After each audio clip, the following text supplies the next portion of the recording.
Whatever you've been doing to get you there, you better keep doing.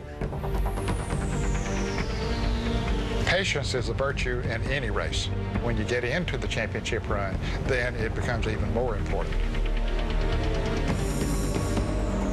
When you have the entire season's work on the line, and really your life's work, it doesn't matter what position you're in, that pressure's going to be there.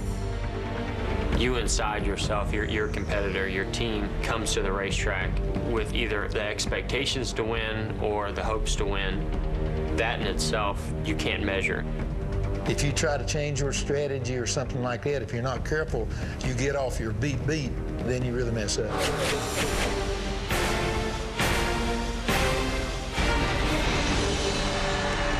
Do the things that brought you here, that got you into the chase. Kyle, best case scenario is 80 points ahead of the next guy. You can lose that in one race easily. The pressure is just immense. Right now, I think everybody feels like anything's possible. Loudon sets the tone for the rest of the races. Everybody's a contender, and that's what makes the chase so interesting. The race for the championship, it starts today.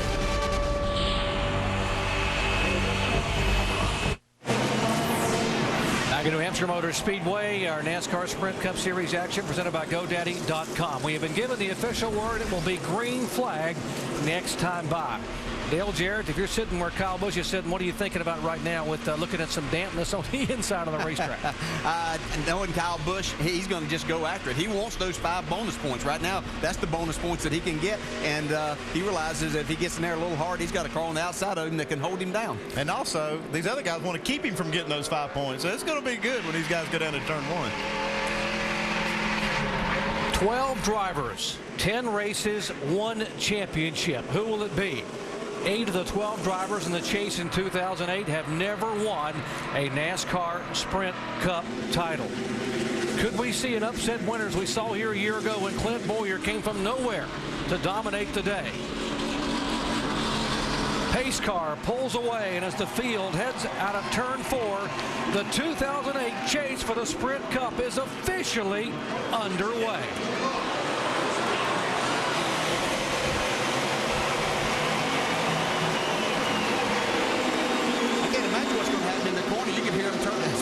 On the straightaway right there, so we know there's not a lot of grip out there. They were ready to go.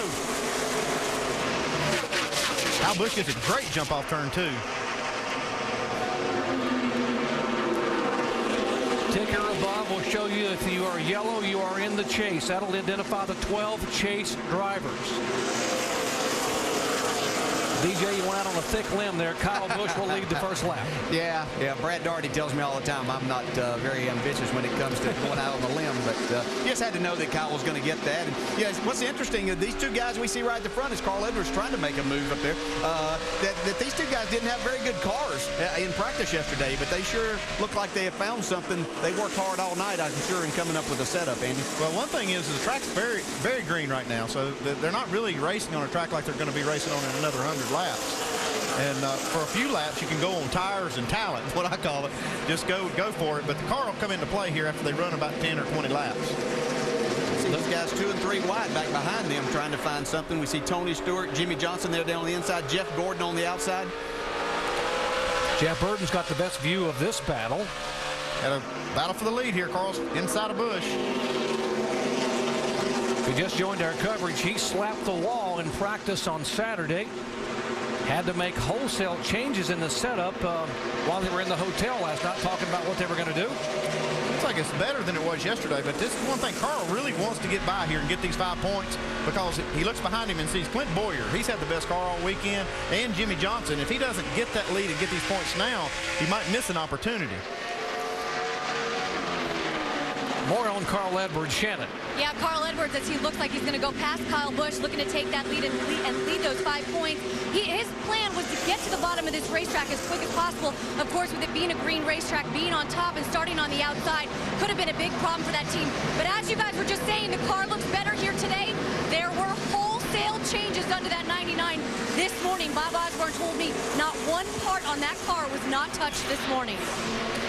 So far, Shannon, it is working for Carl Edwards, who has never had very good luck at this racetrack. In 8 previous starts here, he has only one top 10 finish. But the guy on the move now is the one we talked about. He was quick all weekend, the 07 of Clint Boyer. Yeah, he's had a great car all weekend. He can afford to be patient right here.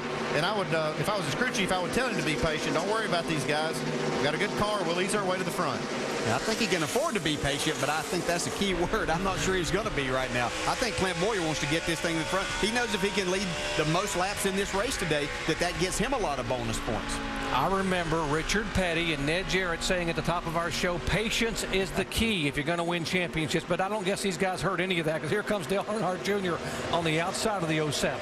It's kind of interesting right now. That outside groove is working pretty well. Kyle Busch has made that work quite a bit here. See Junior up on the back of him. See Tony Stewart coming by. Tony's on the bottom of the racetrack. Seeing a lot of smoke from these splitters right now. I just saw that. I saw that shot there. It showed the 20 car and the 18 car really hard on that splitter in the front. Jamie? Well, Andy, at the top of the show, we talked to Kyle Busch. He said how bad his car was. Now, his crew chief, Steve Addington, told me they just couldn't make the right adjustments. They tried to fix the back and get too tight, fix the front and get too loose. Right now, though, the car seems to be pretty good. I think the rain and washing that rubber off helped him as he battles with Clint Boyer on the inside. Well, so far, so good. His car does look better now than it's looked all weekend. And that starting spot up front has to help you, though, on that deal, Dale. Yeah, there's no doubt that was a big benefit. See Kyle almost get in the wall off turn 2. Clint Boyer finally takes that second spot away. Tony Stewart's going to be right there trying to take that third spot from Kyle Busch. But starting up there was definitely an advantage. Carl Edwards has jumped out here for about a 20-car length lead right now. So it's a huge advantage for him to start out. There's the advantage for Edwards, and the word in the garage area this morning is you got to keep that 07 behind you, because if you don't, if you let Clint Boyer get out there and maybe even Tony Stewart, as we saw back in June, they could be gone here at New Hampshire. You see a lot of racing there, side-by-side racing. Tony Stewart, Kyle Busch, Jeff Gordon, his teammate Dale Earnhardt Jr., and their other teammate Jimmy Johnson right there behind them. Jeff Burton on his bumper. These guys are a lot more racy at the start of this race. I thought with the conditions of the racetrack, with all the rain, that they may be a little more cautious than this, but that's why these guys are battling for a championship. Well, the track's actually in really good shape. I expected it to be a little slick, but they're running some of the fastest lap times, really, that they've run all weekend right here at the early part of this race. I just can't get over seeing the smoke billow from under those cars and realize it's the splitters you mentioned rubbing on the asphalt at what, over 140 miles an hour. Check in on Jimmy Johnson. Dave. Yeah, Doc, you may wonder why he dropped a few positions at the start of this race. Radioed back to his crew, no rear grip. Looks like he's recovered since then. He's running times as fast as the leader, according to his crew chief, Jack Knaus, over the radio. And interesting conditions they had to deal with today. They were watching the weather radar as much as their notes as they set these cars up this morning. Were they going to race in the cool and cloudiness of today, or were they going to get pushed to tomorrow and perhaps a sunny day and NASCAR impound the cars overnight? That was an interesting challenge, and if they guessed they were going to race today by watching the radar, then they guessed correctly. So you crew chiefs have got to be meteorologists as well, trying to predict what the weather is going to do, so you know what the setup means. Yeah, you don't know just how much you have to watch the weather. And it's just, you know, these guys are faced with that, and you got to build adjustability in the car, because you just don't know what it's going to do. Looks like the guys that they guessed, like you said, to have cloudy weather, they've guessed right. Kyle Busch is the one that looks like he's still struggling with his race car. Even though they may have made it better, I don't think that they've done the very best job of getting this car. You know, there's a couple of other guys that seem to be struggling. And one that's a little bit of a surprise, Kevin Harvick. Well, thought coming up here that he might really be the guy to beat, along with his teammate Clint Boyer. Mike, you have more? Yeah, DJ, he has been good here in the past, but it's been a struggle all weekend long. That struggle continues. Kevin very frustrated on the radio. He has fallen back 7 positions since the start of this race, and there's trouble on the racetrack as you see David Gilliland getting up out of the groove. 38 car Mike of David Gilliland, you mentioned, did a heck of a job to save that car. He was wrecked and just didn't know it. Yeah, I think he got a little help maybe from David Rudiman there, and that could have been just from David Gilliland slowing down in front of it. I just caught the tail end of it, of seeing it looked like it was a little contact between those two, but he did save it.